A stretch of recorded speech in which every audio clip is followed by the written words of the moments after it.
Okay, so I want to talk about something pretty exciting in the world of 3D printing that I just stumbled upon today. It was posted on Science Daily yesterday, and it's based on this research article in the Advanced Materials Journal that was published in September of this year. Basically, when it comes to printing metals, we know a few different processes. One of the major processes for getting 100% metal parts from the beginning includes ones that use lasers. So we have our powder bed fusion systems and our directed energy deposition. This starts with metal either in the form of a welding wire or a powder that then lasers are used to melt that strategically layer by layer to create our parts. There are other processes where, for example, in material extrusion, we have a filament-based metal material. So there's some kind of carrier within that filament that holds on to the metal particles. That way you can print it easier, and then afterwards sintering is needed to remove that binder within the filament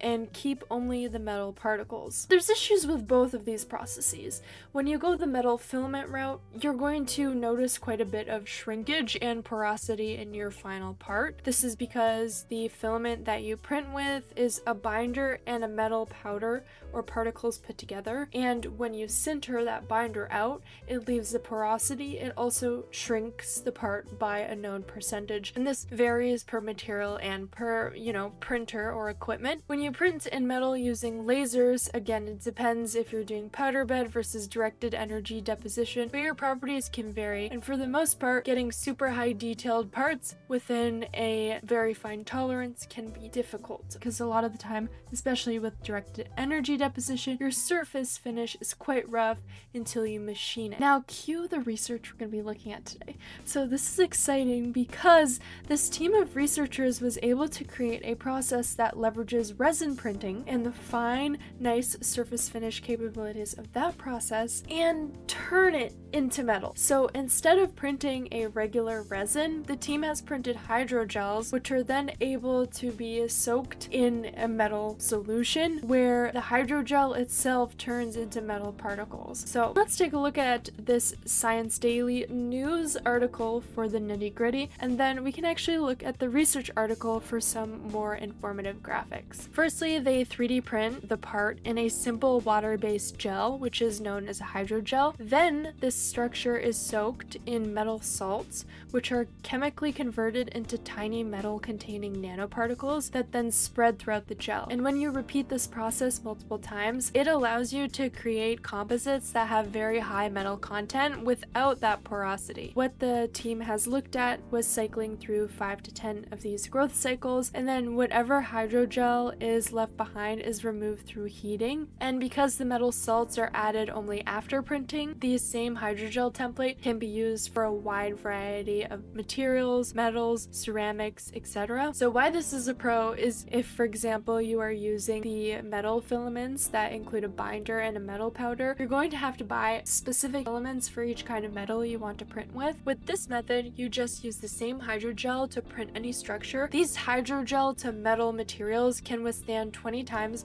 more pressure compared to them produced with previous methods, and they exhibit way less shrinkage compared to 60 to 90%. Could open new doors for creating very complex parts that would be useful in biomedical devices, sensors, as well as energy conversion and storage devices. The main goal of this work is to create almost fully metal parts, but also to decrease the significant shrinkage that other processes can observe during polymer to ceramic or to metal conversion processes. This excessive shrinkage can actually cause significant warping, cracking, and porosity in final parts. If you're curious on how the hydrogel itself was made, there seems to be quite a bit of information in this article about the hydrogel makeup and also the preparation. Okay, let's take a deep dive into this first graphic. In figure 1a, we start with a blank hydrogel. So this is the starting material that was resin printed, and the polymer network is shown here in a simplified way. Step 2, we have an ion infused hydrogel. So the metal ions are represented by these red, yellow, and blue dots, and you can see them floating around the polymer matrix of that hydrogel. They are diffusing into the hydrogel network when this is soaked. After, through in situ precipitation, the metal ions turn into particles, and so the hydrogel composite becomes this kind of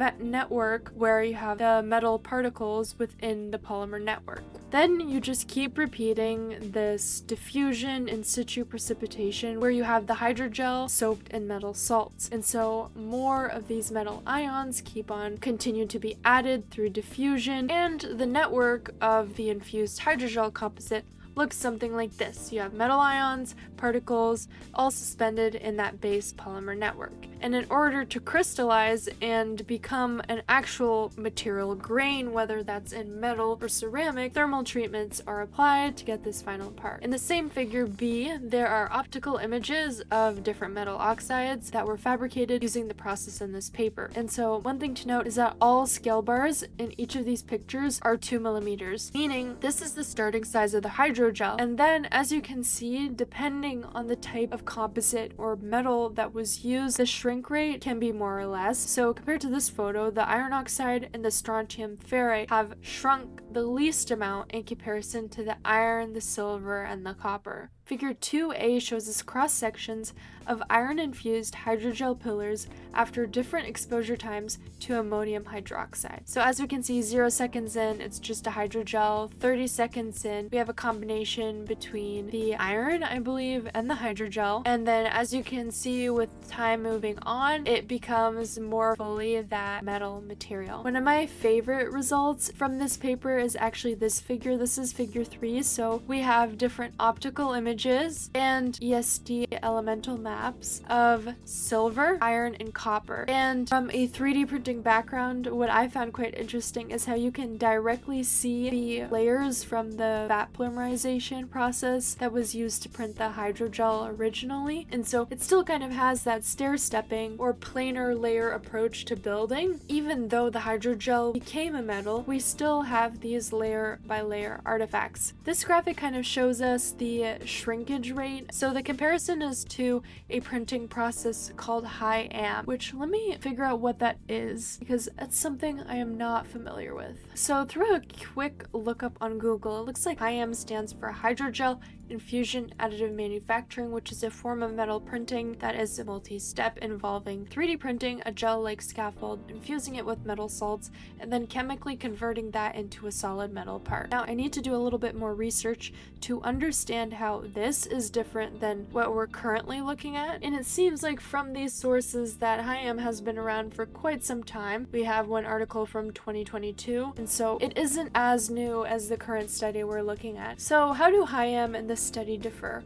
Well, this study, I guess we could call it as HIAM 2.0. It looks like that using the HIAM approach, where HIAM is again that hydrogel infusion additive manufacturing. This process seems to do that infusion precipitation cycle once, where they take the hydrogel, put it in the metal salt liquid, and let it sit for only one cycle. However, this study does it for repeated cycles, which overcomes the main HIAM limitation, which is that equilibrium absorption capacity. More metal ions could be absorbed by the hydrogel, thus making a more dense metal part that shrinks less when thermal energy is applied.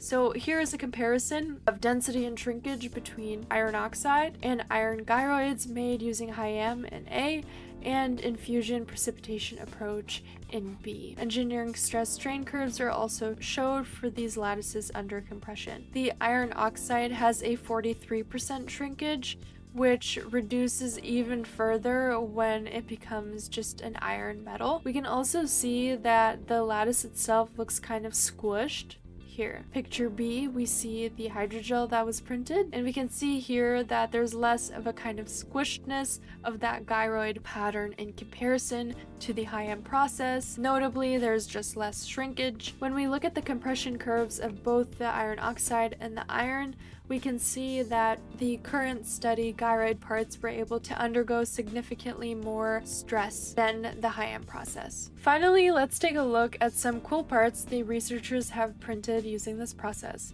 So figure A, we have an iron part. It is a gyroid lattice. B, we have a stent, again made out of iron. C is a millimeter scale iron gear. AG, silver gyroid. This one is a material called strontium hexaferrite. This is that same material with some iron oxide powder to visualize the magnetic field around this structure. So by straight up printing like DLP, digital light processing, resin printing, a hydrogel, and then through soaking it in a metal salt repeatedly and then applying heat to it, they were able to create a magnetic structure capable of producing a magnetic field. That is crazy, considering the fact that resin printing opens the door for very fine structures and unique geometries. That just leverages the possibilities of what can be made out of metal using this process. Future works for this research group includes not only improving their system so that it has a better chance of being adopted in industry, but also experimenting with variables so that they can potentially increase